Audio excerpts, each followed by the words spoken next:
What is up, everybody? It's us back again. Talk the Line NBA playoffs special. Oh, this is going to be a fun one. I am Jason McIntyre, joined by my main man, Sammy P, and bringing in a special guest, the heavy hitter, Fox NBA insider, Chris Broussard. We're going to take you through all the matchups. We're going to tell you where the smart money is and how you can profit off the NBA playoffs and maybe take a nice trip this summer when you get out and see the world. All right, let's start in the Eastern Conference, the 2-7 matchup this weekend. The mighty Nets, big favorites in game one, 7.5-point favorites against Boston. Boston's coming in hurting, no Jaylen Brown. They are big underdogs in this series. Chris Broussard, I want to make a case for Brad Stevens and Boston to make it interesting. Steal a game or two. Can they do it in game one? Well, certainly that's a game you want to try to get, because remember, the big question for the Nets is that their three superstars, James Harden, Kevin Durant, and Kyrie Irving, have only played 8 games together. They've never played a playoff game together. Steve Nash has never coached a playoff game. So this is what the time to get them. If you're the Boston Celtics, jump on them early and see if you can make this an interesting series. I don't see it happening. I think that the Nets are a superior team. I get Brad Stevens' excellence with the X's and O's and so on and so forth. But I think Brooklyn, look, if you want to say this series goes 5 games, I'm fine with that.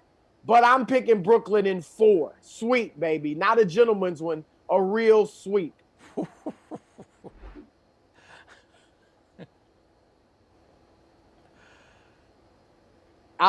You're speechless. No, I thought Sammy P was going to take it away and counter. He's a Boston guy.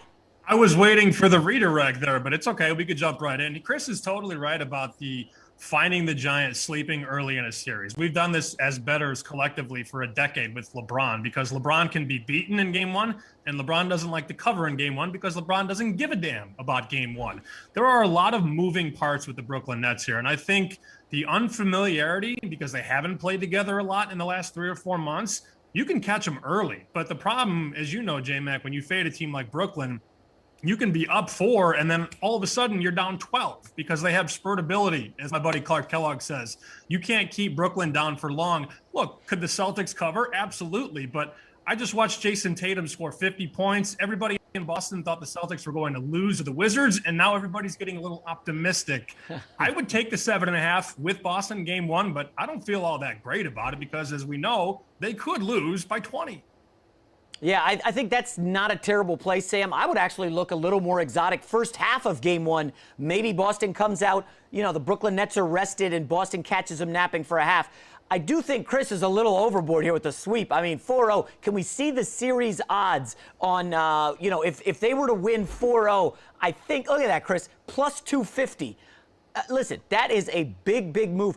Boston, I believe, has been to the conference finals 3 of the last 4 years, Chris. You think plus 250, that's the best bet on the board for you?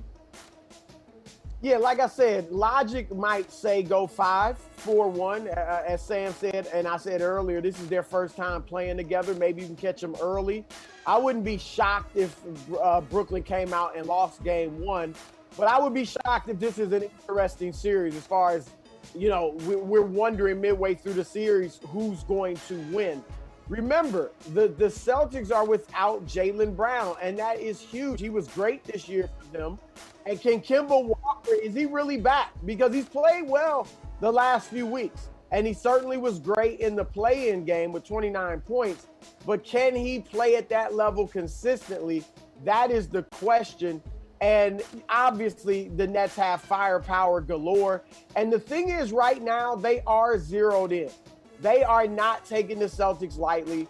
They understand that it is championship or bust for them. So I don't think they're going to be sleeping when they meet the Celtics. I think they're going to get a good week of practicing together. They'll get some chemistry with one another, and I think they'll come out rolling. And the other side of that equation, when you look at the Brooklyn Nets, we know they can score. The whole country knows they can score. But to sweep teams in the playoffs, you have to get stops. And there's an opportunity where Boston can hit their shots. We saw Kemba make some big threes the other night against the Wizards. We know Tatum can score. There's a really good chance that Boston wins a game, but they don't have the talent or the horses to win more than one. There's a reason that, Boston losing in 5 is the favorite, because the books are smart and the books want to take your money. I think Brooklyn in 5 makes the most sense. That's a little bit boring, but I wish Jaylen Brown was healthy because it would be a different series. I will just say I had some pizza money on Brooklyn to win it 4-2. For some reason, I think Boston, kind of heart of a champion, all these silly cliches. I think they show up, and I think Brad Stevens has something cooked up. Marcus Smart on Harden. I'm very excited for this series, but let's move on to the next one. This one a little closer. First of all, let's go through this. Brooklyn, they're going to win the series, right? Broussard minus 1,200. Come on. No question. No question. Sammy P, any action on this one? Next, move on. Yes, I'm not putting money at minus 1,200. Let's get to the next series. The Milwaukee Bucks and the Miami Heat. This was a great series last year. The Heat stunned them. Giannis had a rough season, against Miami. Averaged a season low against anybody, 16 points per game this year. Game 1, I'm curious what Spoelstra has cooked up. Broussard, where are you on Game 1 Heat Bucks? I think it is very important for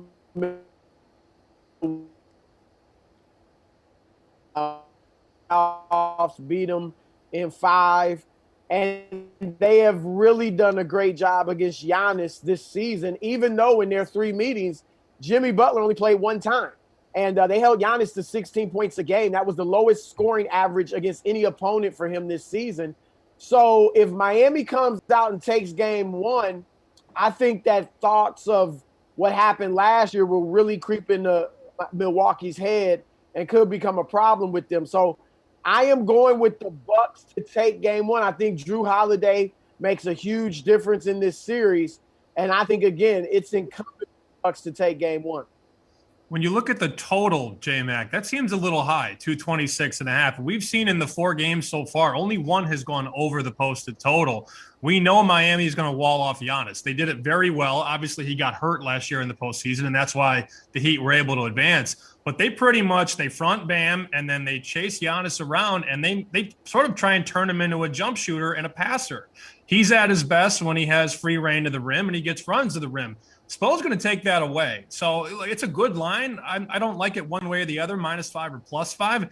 This total, though, is a little high to me. I think this is probably the first to 100 or first to 105. In Game 1, I like the under, 226.5. Yeah, I'm with you on that, Sam. You just wonder if the Bucks are going to come out tight. Conference Finals 2 years ago, knocked out in the second round last year.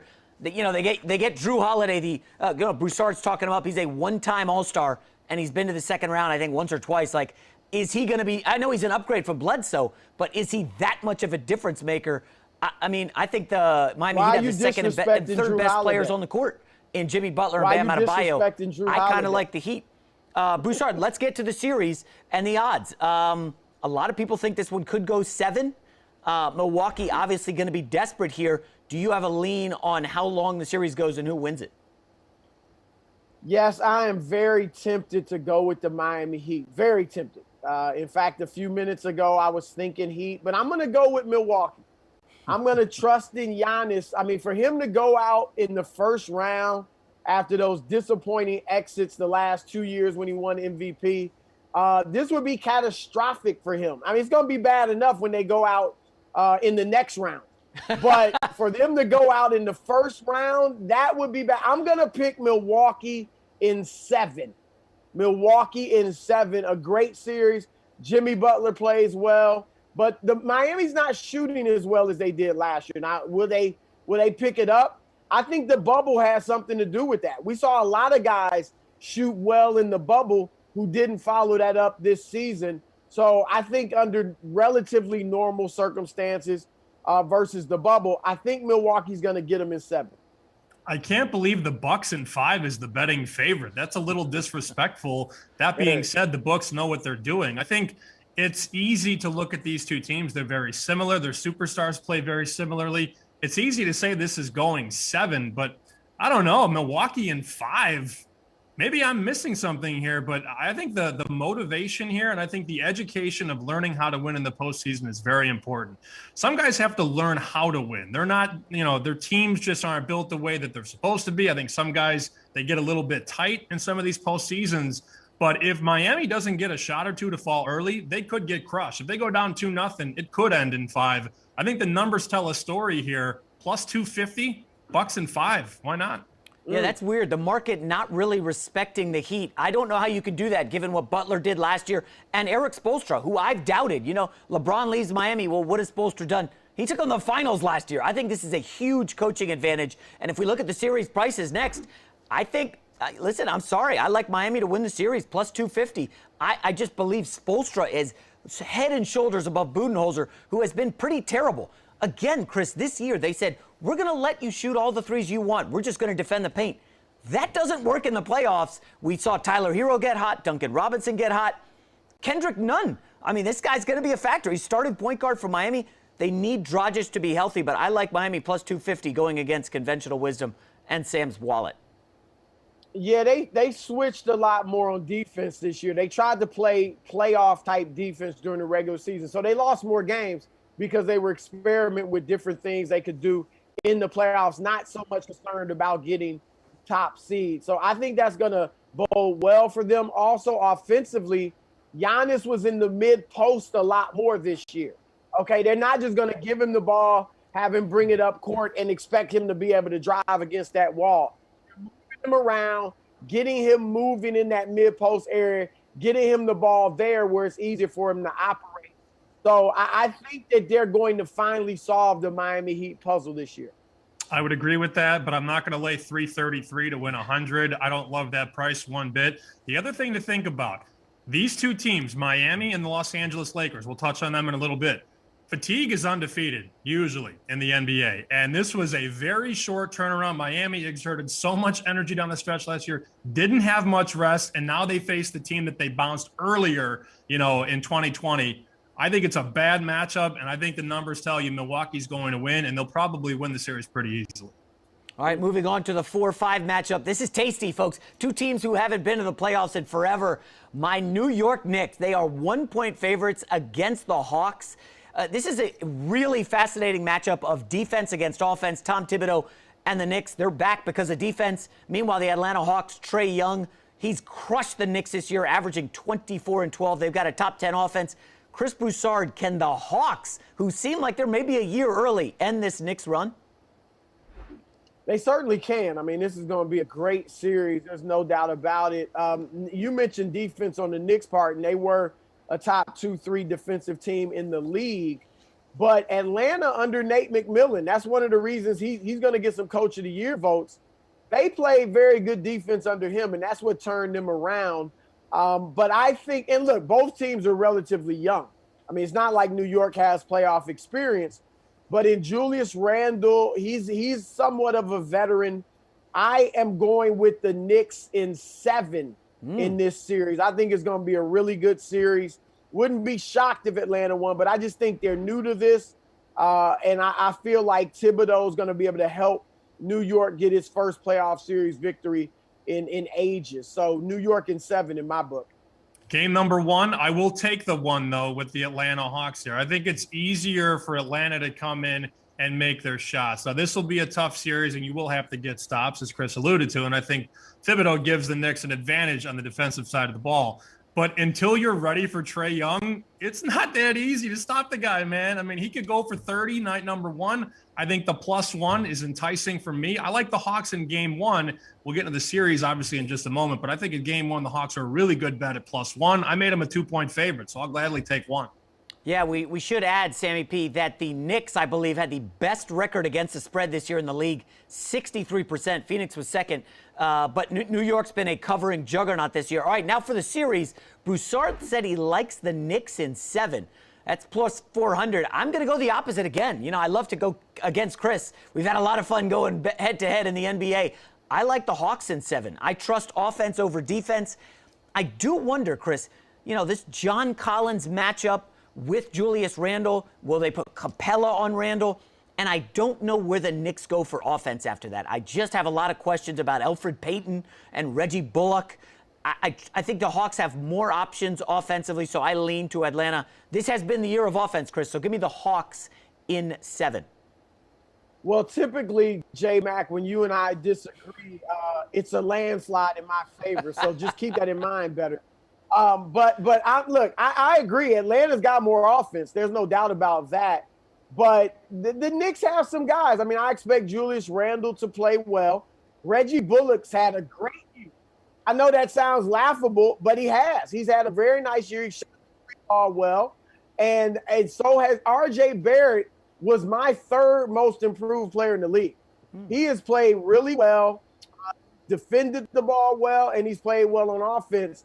And the Knicks, look, they don't shoot a lot of threes. They were in the bottom 5 in three-pointers attempted, but percentage-wise, they were high. So they shoot it accurately when they do deploy it. So I think the Knicks will be able to score. Look, Clint Capella is a tremendous defender. He may make an all-defensive team. So they're going to have their hands full. And this is kind of a pick 'em, but I feel confident about the Knicks getting this series.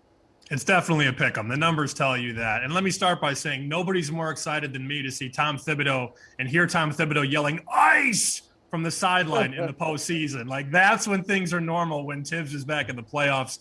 I like the Knickerbockers at plus 550. I think that's a really good price here. I could see this going 6 or 7. Both teams do different things very well, but I need stops. There's a pattern here. I want stops in the postseason. It's sexy to score, but it's easier when you can get a team that gets stops. Give me the Knicks 4-2 at plus 550. J-Mac, I should tell you this. The Hawks were 100-1 to win the title a month ago. You're lucky to find a 30-1 right now. There's a lot of money on the Hawks, but I'm going to go the other way. Yeah, all right. Well, let's look at the series price, and it surprises me. Both of you are on the Knicks. Look at the Hawks, a minus 118. I will say, I see a lot of people on social media, on TV, radio, saying, oh, the Knicks swept them during the season. Guys, you've got to toss that junk out the window, okay? Lloyd Pierce, the guy who they fired a couple months ago, was a coach for 2 of those games. These regular season results this year more than ever, I think, Chris, you might agree, they don't mean a whole heck of a lot. So many guys out for COVID, a lot of players resting, injured, and rosters changed significantly. I'm sticking with the Hawks here, Chris. Yeah, no, that's fair. I mean, this year, you definitely, you have to look, a lot of people get lazy and they just look at the regular matchup and say, oh, wow, they won 3 of 4, 2 of 3 or whatever. You better look at that box score and see who played, because guys have missed games left and right this year. Stars have sat out. As you said, in the case of Atlanta, they had a coaching change and they were an entirely different team earlier in the season. So, look, Atlanta, I won't be shocked if they win. Trey Young, this is, let's see what he does in the playoffs. This is when you become a star. Here's something about Trey Young. He put up all-pro numbers, 25-9, and his team won. He will not make an all-NBA team because people don't really view him yet as a guy who can lead a team to victories. If he wins this playoff series, his reputation will change, and he will become a bona fide star in this league. And the price tells you, as Chris had already said, it's a coin flip. Minus 118, minus 105. I don't love those splits per se, but this is a series that could go either way, and it'll probably swing with Trey Young having the ball in his hands in game 3 or 4. He's going to take a 30-foot shot. If it goes in, the Hawks might win the series. If it doesn't, the Knicks might win the series. I mean, it could come down to one shot in one game, but I believe that basketball is better when the Knicks are good, and I will take the minus 105 on the Knicks to eat past the Hawks. By the way, I think Trey Young was second to Steph Curry in shots made over 30 feet out this year. The great stat on Trey Young. All right, let's pick the Eastern Conference winner. I'll give mine out real quickly. Just looking at the odds, I'm going with the Sixers. That we didn't talk about them. They will face the winner of tonight's game. I like the Sixers simply because of the path. Brooklyn probably facing Miami or the Bucks in the second round is going to be a bloodbath. I think the Sixers kind of coast. No disrespect to the Knicks, Hawks, but I think Philly goes in rested, and I think they take care of business and get to the NBA Finals. Yeah, Philadelphia certainly has the easiest path in the Eastern Conference. But Doc Rivers has done a terrific job this year, and that team has improved greatly. They've played smarter, and they've matured. but they have had times where they just don't seem to be as plugged in, as dialed in as they need to be. That being said, I think that they can give up a game. They'll win the first round. I think they'll win it in 5 games, but I can see them dropping a game just because they get a bit lackadaisical. Eastern Conference winner, I hate the sexy team. And the sexiest team right now in the East is Philadelphia. They look at the path. They look at Embiid and Simmons. They look at the new coaching staff. No more Brent Brown, which is, a huge thing for a lot of people in Philadelphia. I like Brent, but he just wasn't a good coach when it mattered. Brooklyn is the bet. They've got 3 superstars. They haven't played together long, but it won't take them long to assimilate. It might take a game or 2, and we know that they're focused in the postseason. I don't like plus 110, but give me the Brooklyn Nets until further notice. As long as those 3 guys stay on the floor, they have too much talent for anybody else to overcome. Oh, so I misread that. I was doing the series, J-Mac. So you want my Eastern Conference winner? Fire one ready. Yeah, I'm with Brooklyn. I'm with Brooklyn. Yeah, Brooklyn Nets. You guys like the favorites? I think they beat Milwaukee in 5, and then I think they beat Philadelphia in 5.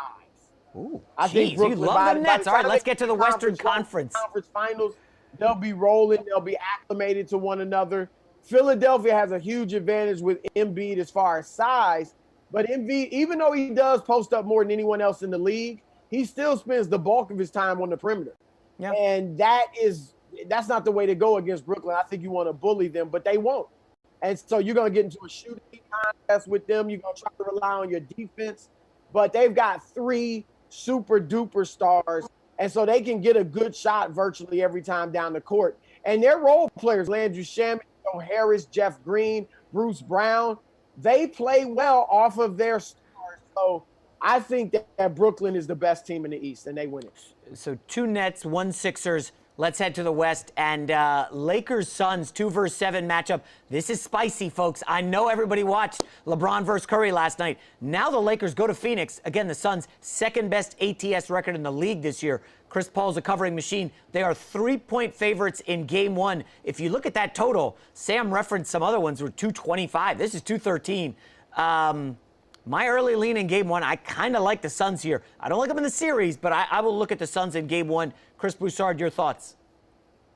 Give them Game 1. That's fine. Sam talked about it. LeBron historically has kind of felt teams out in the first game of the playoffs. He obviously is going to be, they're coming off this big win. It's an emotional win. But he took, physically, he got beat up a little bit. So how much work is he going to be able to do before this playoff series starts? So, let's have some fun. And just for giggles and kicks, let's give Phoenix Game 1. Play the 3, too. Don't even worry about the money line. The Suns could win this game by 10, and it don't mean jack going forward. It's one game. It's a best of 7. But covering all those young Bulls teams in Chicago for years, Derrick Rose and company would win Game 1, or they'd win, 2 out of 3, and then LeBron would always say, we're fine. Everything is cool. And then they would close them out 3 in a row or whatever. So it's one of those psyche things. I think Chris is totally right. He sort of lets you kind of pump your chest out a bit after you take Game 1 or you split in the first 2 games.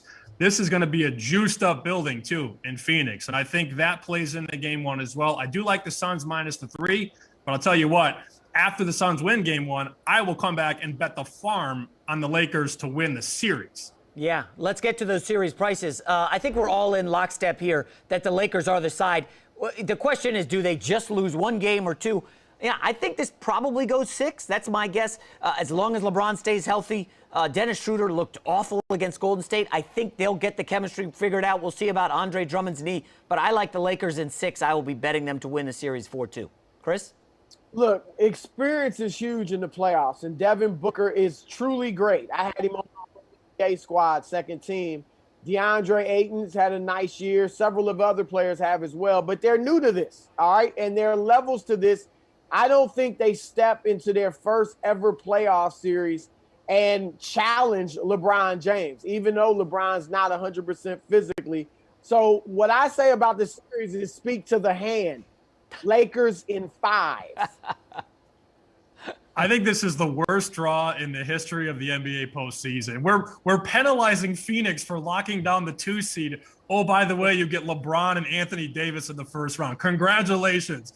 Well done. You know, it sucks because I wanted to see Phoenix maybe get Los Angeles later in the playoffs. I think we could all agree this is a different series if it's in the semis or in the conference finals, because the Lakers, the longer they play, the more tired they might get and more guys might break down. This sucks for Phoenix, but I've got to go Lakers in 6 plus 333. All right, now let's see the series odds, the series price odds. And Chris, I will say, we all agree the Lakers are going to win this series, but I don't like laying 250 now. And Sam, you can speak to it in a minute. If they do lose game one, this may come down a little bit, and you'll get a better number. So I would say wait on this one. Chris, do you think there'll be a change in price, perhaps, if the Lakers do drop game one like we all think they will? Oh, without question. Look, if you look historically at the playoffs, what happens is people react to whatever happened in the last game. And whoever wins the last game, a lot of people are tempted to think they're going to win the series. I don't think they'll go that far in this one, but they will certainly think Phoenix is going to make it a tough series and make it a long series. We've seen that in the past, and I think we would see that again. So, yeah, it might – you bring up a good point that it might make sense to wait. This happened exactly last year when the Lakers beat the Trailblazers. And remember, the Trailblazers were the hottest team on the block. It was like the freaking yo-yo when the Blazers got into the postseason last year. And then they won game one. It's like, oh, my God, they might beat the Lakers. And then LeBron said, nah, enough of this. If they do win game one, Phoenix, you're talking about a price that goes from Lakers minus 250 to Lakers minus 170. And at that point, why lay 250 to win 100 when I can lay 170 to win 100? You're best off waiting, because I think we all sort of are getting at it. We think Phoenix wins game one, but they're not good enough or deep enough, and they can't solve LeBron and Davis over 7. I agree. Wait, get a better price, and then lay the wood with the Lakers. All right, let's move on to the 3-6 series. This might be the toughest one to bet. The Portland Trailblazers against the Denver Nuggets. I'm going to say Denver is favored by 1 in this game. We'll get to the series price in a minute.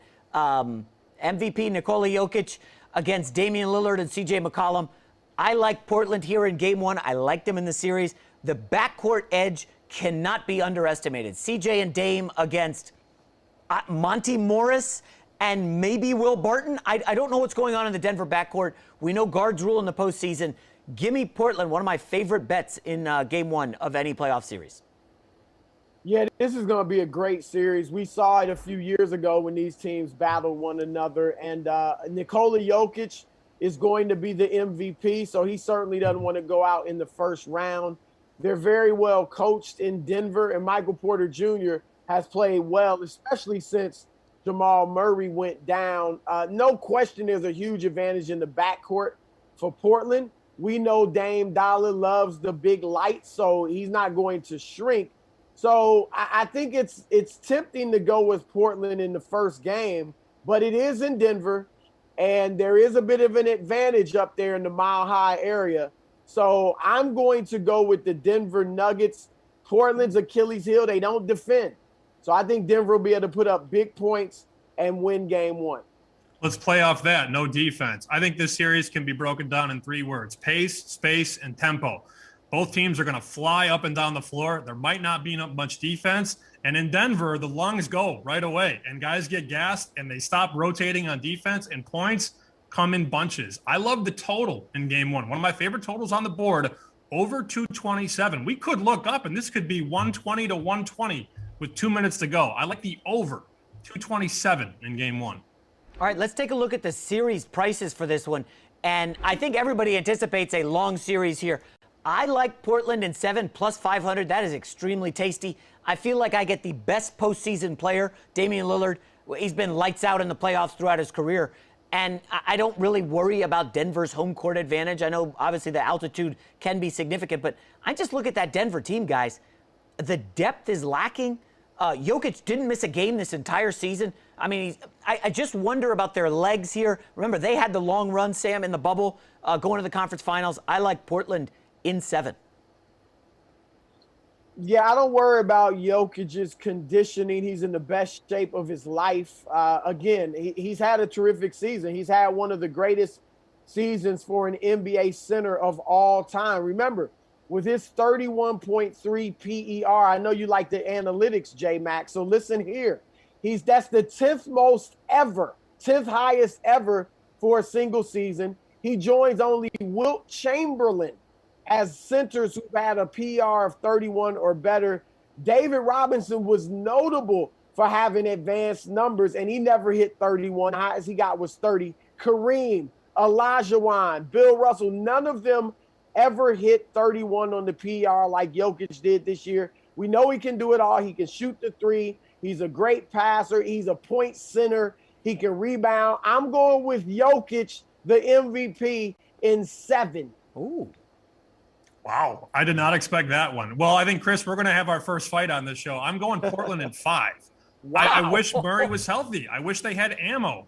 If Jokic gets in foul trouble or he rolls an ankle, God forbid, this team is cooked. I don't think they have the depth, and I think this is Dame's time. I think this is his year. This will be the year the Blazers have a chance to go to the NBA Finals. I'm not saying it's going to happen, but this is their best shot yet, given the draw and given the way McCollum and Lillard have played. I like the Blazers in 5 at plus 650. That's a pretty nice payout, too. That is a nice payout. Let's look at the series prices here. And again, this is another one. If you like Denver in game 1, but you like Portland in the series, there's no rush. Folks, right now the market is saying this is a toss-up, a literal coin flip. I like Portland a lot here. I piggyback on what a lot of Sam said. And I will say this Norman Powell addition on the wing is key. Can he match up with Michael Porter Jr. and slow him down? I don't know if anybody can slow down MPJ. That's how good he's been. We're using just the initials now, right, Broussard? He's MPJ. The guy's a bucket getter, but after that, it's Jokic and MPJ. Who's their third guy? It's not Campazzo, or however you say his last name. He can't score. I don't know where they get points from. Give me Portland. Now, look, Portland is tough, and Dame is clutch, and he's not going to shrink under the big lights, but I think Denver – Jokic has been great this year. I can't say it enough. And you're right. After MPJ, who's young, who's 22 years old, what's he going to be able to do in what's essentially his first playoff series? Campazzo's not a scorer, but he plays smart. He gets the ball where it needs to be, and he plays solid defense. So I think, again, in a series where Portland's not going to play much defense, I think Denver will play more, and I think they'll be able to pull this thing out. I like the pick a lot less now that J-Mac's all over it too, but I've got to butter my bread. Give me Portland, minus 110. Peace. All right, let's get to the next series. Oh, boy, this is a rematch from last year. The Paperclips. They are going up against the Dallas Mavericks and Luka Doncic. Now, the Clippers are big favorites in Game 1. Everybody remembers this series last year. Nip and tuck for a while. Clippers ended up pulling away because Porzingis could not stay healthy. Clippers won in 6. Dallas healthier this year. Jalen Brunson's back, Dwight Powell, and don't scoff, Dwight Powell is a player. He's integral on this Dallas team. I will be looking hard at the Dallas Mavericks as a dog in Game 1 and throughout this series. Well, the Clippers will be, they'll come in hungry. Remember, they rested their stars over the weekend. So, but look, this is a different Clipper squad. Their clutch stats, yes, they struggled in the clutch, but I do think playoff Rondo will help them in that. Kawhi Leonard is on the last year of a deal. He doesn't want to, go out this way with the Clippers, the team he went to in his hometown. Paul George has been hearing all year long, we don't care about your regular season numbers. We've seen that before. We want to know, are you going to be playoff P or way off P come the postseason? So I just think that the Clippers are really ready to make a statement. I think they come out and they win Game 1 against Dallas. I love the change they made in the offseason, too, bringing in Ty Lue. I think he's a much better coach. I know Doc's got a title, and I love Doc, Chicago guy like I am. But I think this team is better with Ty Lue on the bench. And I think you look at a first game here, Chris brought up playoff P. I think Kawhi is going to really show out in this series. And I'm still a little jaded last year because I had the Clippers at about 8-1 to win the title. And I bet that months before the playoffs. Felt really good. And then, of course, they get bounced early. But I'll throw that aside, move on. There's a new team, a new year. I'll lay the 5 in game number 1 with the Clips. Interesting. All right, if we look at the series odds, I kind of am gravitating toward Mavericks in 7. Again, I would not, empty my bankroll on the Mavs in 7. I'm just not a believer in this Clippers team. Like, Chris, we know the big addition was Rajon Rondo. Like, they're leaning on a 35-year-old point guard to be their leader in the huddle. And remember, Porzingis, I cannot understress this enough. Porzingis played 3 games in the series last year, shot 52% from 3, averaged 23 points a game. He goes out, they have no chance.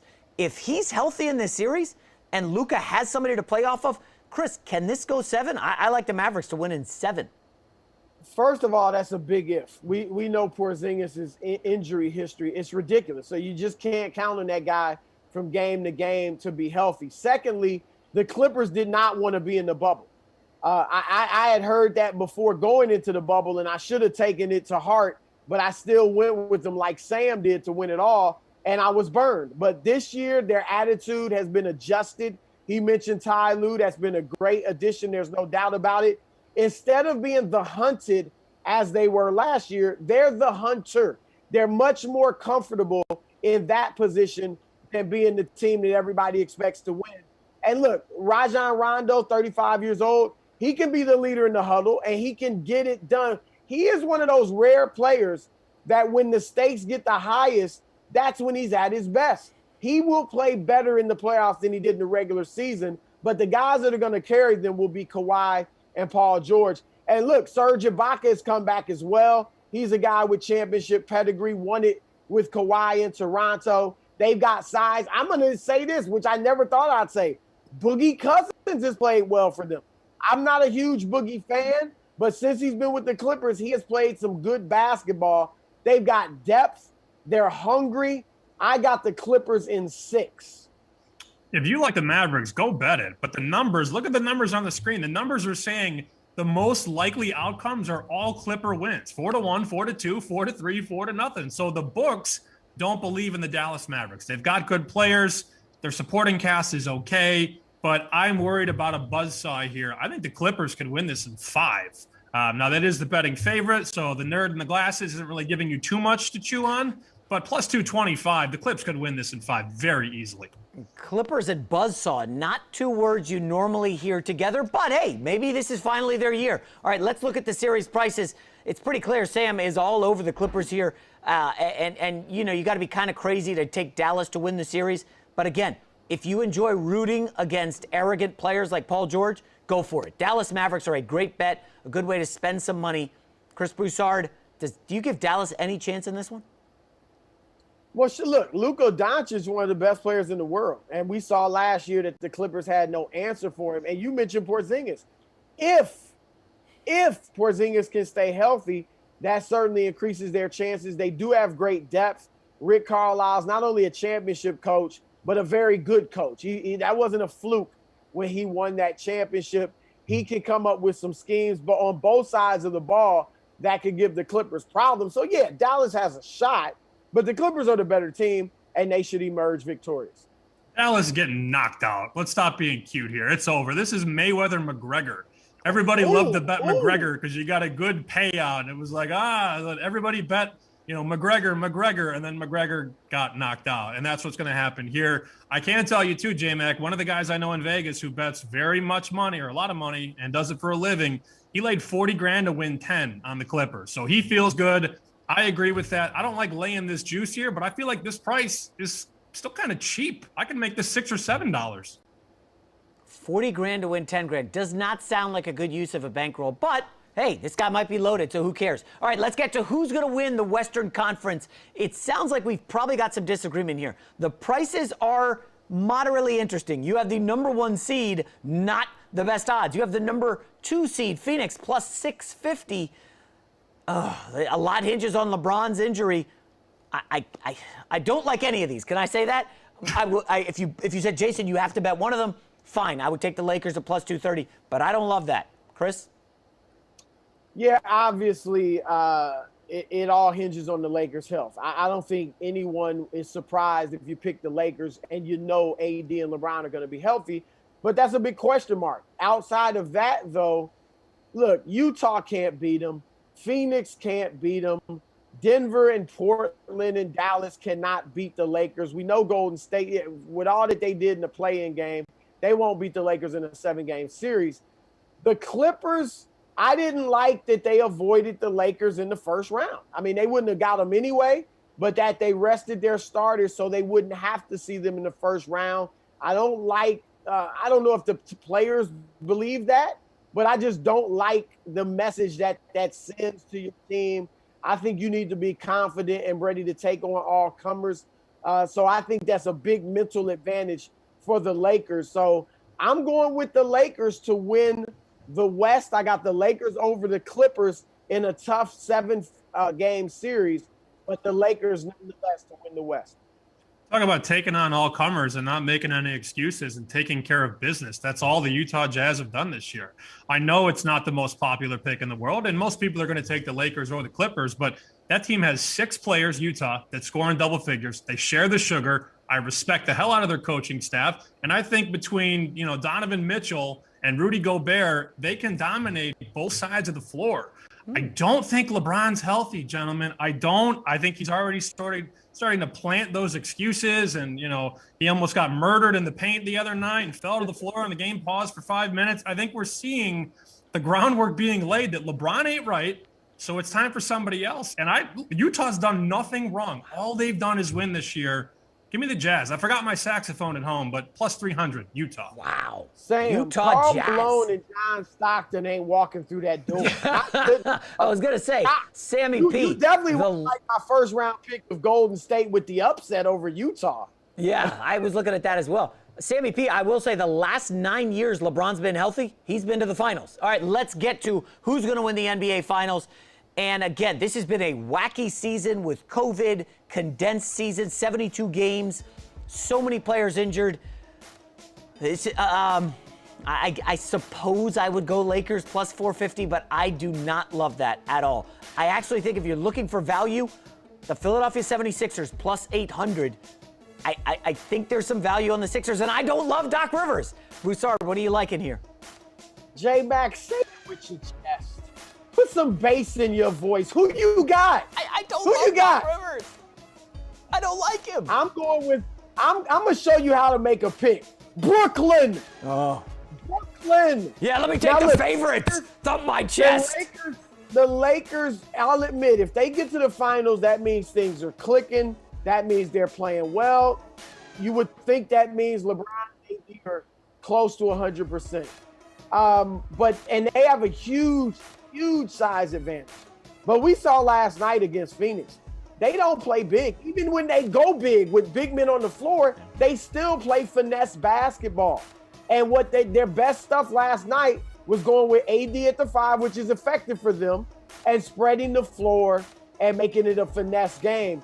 They're not beating Brooklyn that way. They don't know how to play big. LeBron's very rarely played with a post-up guy like an Andre Drummond. So they're a finesse team, and so is Brooklyn. And just like Steph Curry by himself gave the Lakers trouble in the play-in game, you got Kyrie, KD, and James Harden to worry about. They all can erupt like Steph can. I think Brooklyn, in a league where now you can argue that offense is more important than defense. That's going to be the big battle this year. Is it defense wins or is it offense wins? I'm going with offense, and I'm going with Brooklyn. Cosign. I will agree with that. I think Flatbush Avenue is going to be walking around with the Larry O'Brien trophy. It's not the best price in the world, but I don't care. Plus 225, I get 3 bona fide superstars. They haven't played together. I don't care. Have you seen them play together, though? When they do play together, good Lord, good luck. Who do you stop? You stop Harden, you stop Durant, you leave Kyrie open. The bench is deep. They got Blake Griffin coming off the bench. The team is too talented. There's too much talent in a league that is predicated on who has the most talent. The Brooklyn Nets have the most talent, and as much as I hate to say it, they're my best bet to win the championship. Plus 225. All right, there you have it, folks. Thank you, Chris Broussard, Sammy P. Hope you guys learned a little something and can profit off the NBA playoffs. We'll see you next time.